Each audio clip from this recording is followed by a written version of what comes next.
మనం సాక్షి టీవీ మొన్న డిబేట్ పేరంటం పెట్టింది. పేరంటం అంటే డిబేట్‌కి పేరంటానికి పిలిచినట్టు డిబేట్ పెట్టించారండి. దానికి బెజవాడ వాస్తవ్యులైన విజయబాబు, పోతిన మహేష్‌లు వచ్చి మాట్లాడారు. ఎందుకంటే వీళ్ళు ఒక పెద్ద పేరంటానికి వచ్చిన సాక్షి టీవీ పేరంటం కొంచెం పెద్ద ముత్తైదుల్లాగా వీళ్ళు విజయవాడ ముత్తైదులు ఇద్దరు వచ్చి ఆ డిబేట్‌లో పాపం ఏ పార్టీ వాళ్ళు రావట్లేదు. ఎవరు పార్టిసిపేట్ చేయకపోవడంతో పాపం వాళ్ళకి వీళ్ళిద్దరూ దిక్కైనట్టున్నారు. పవన్ కళ్యాణ్ గారు దీక్ష చేసుకున్నారు కదండీ! ప్రాయశ్చిత్త దీక్ష. ఆ దీక్ష తీసుకొని అమ్మవారికి కనకదుర్గ అమ్మవారికి మెట్లు కడిగి పసుపు కుంకుమ పెట్టారు కదండీ! దాని గురించి డిబేటు ఎగతాళి మాట అండి. ఈ దౌర్భాగ్యులకి దేవుడు అమ్మవారు పని చేస్తున్నారు అని జ్ఞానం లేదు వీళ్ళకి. ఎగతాళి అంతే. వాళ్ళ దౌర్భాగ్యులు. పశువులకి ఏం తెలుస్తుందండి? దేవతల విలువ, దేవుళ్ళ విలువ పశువులకి ఏం తెలీదు కదా! వాళ్ళు నవ్వుతూ మాట్లాడుతున్నారు సన్నాసెదవలు.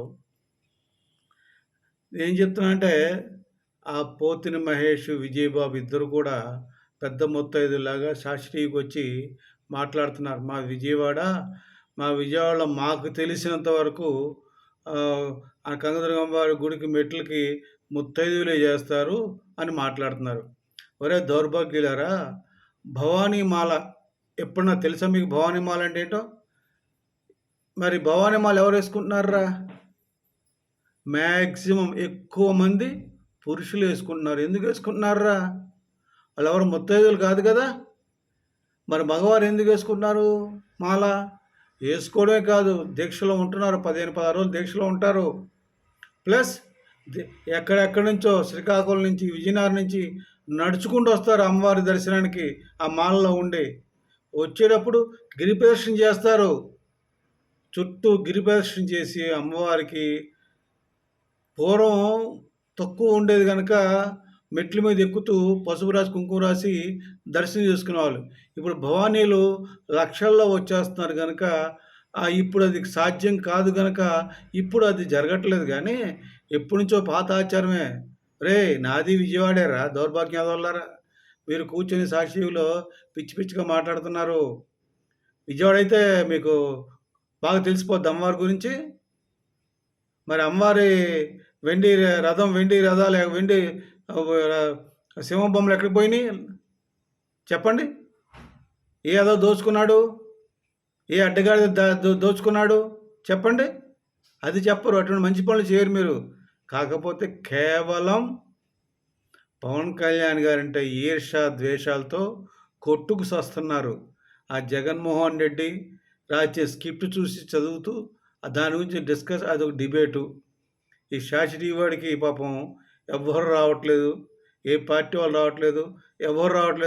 ఎవరు చూడట్లేదు అని చెప్పి పాపం వాళ్ళకి ఈ మొత్తం దిగొచ్చి మాట్లాడుతున్నారండి. అసలుకి నేను ఒకటి అడుగుతున్నా, ఆలయంలో ఎవరైనా చేసుకోవచ్చు. ఏ ఆలయంలో అయినా సరే దానికి ఇక ఆడ మగ పిల్లలు ఉండదండి. ఎవరు మొక్కుకున్నా ఎవరైనా సరే రాసి చేసుకుంటారు. ఇది వీళ్ళకి ఆచార వ్యవహారం కాదు. అది ఎవరికి నచ్చితే వాళ్ళు చేసుకుంటారు. ఇది ఒకళ్ళు చెప్పింది కాదు. ఇది ఆగమ శాస్త్రంలో ఇంకో శాస్త్రంలో ఇవన్నీ ఉట్టి మాటలండివి. పవన్ కళ్యాణ్ గారు దీక్ష చేశారు, ఆలయాన్ని శుద్ధి చేశారు, బొట్లు పెట్టారు. అమ్మవారికి ఈ యదవుల వలన జరిగిన కొబ్బరి చిప్పల వలన జరిగిన అన్యాయానికి కాస్త అంటే ఒక ప్రశాంతమైన వాతావరణం రావాలని కనకదుర్గ అమ్మవారికి చేశారండి. అది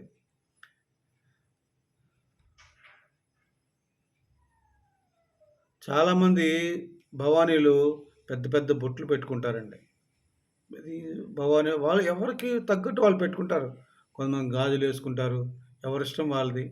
ఏదేమైనా భక్తి శ్రద్ధలతో చేసేదే భవానీ మాల. ఒరే విజయబాబు, నువ్వు ఒళ్ళు కొవ్వెక్కి మదం ఎక్కి మాట్లాడుతున్నావు. పోతిన మహేష్, నీ పరిస్థితి అంతే. ఒళ్ళు దగ్గర పెట్టుకోనండి. అమ్మవారి గురించి మాట్లాడితే కళ్ళు పోతాయని చెబుతూ సెలవు తీసుకుంటాను. జై జనసేన, జై హింద్.